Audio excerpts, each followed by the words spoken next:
starinski bosanski recept dženećija, ili kako ja to zovem, dželi. Mnogo je zdravo za stomak i ukusnije je nego puding. Stavimo 1 litar vode da prokuha. U to stavimo pune 4 kašike šećera.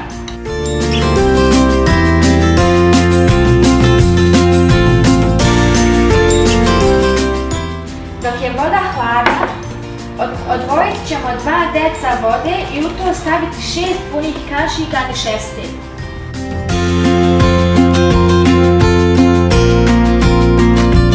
Kada voda prokuha i kad promiješamo nišestu, stavit ćemo nišestu u prokuhalu vodu.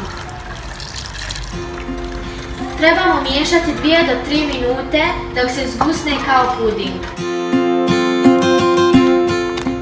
Evo, to bi ovako trebalo da izgleda.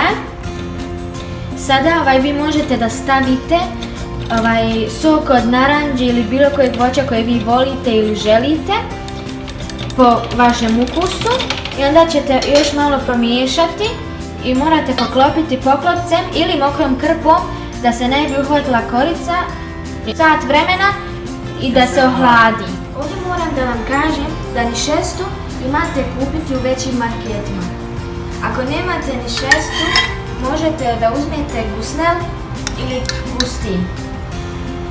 Kada se dželi ili dženećija ohladi, istopite 30 grama putera.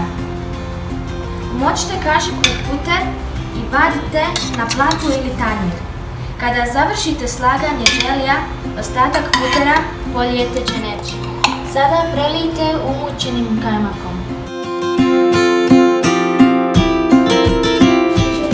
Malo kristal šećera odozgo. Onda pospijemo malo bijelim grožđicama za ukus, a vi ne morate. Evo ovako to izgleda, može se odmah poslužiti.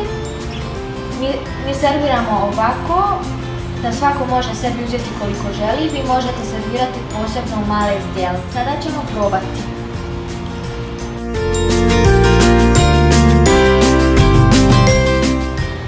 Ovo je bilo preukusno, ovo je prava starinska bosanska zahoda. Molim vas, probajte ovaj recept.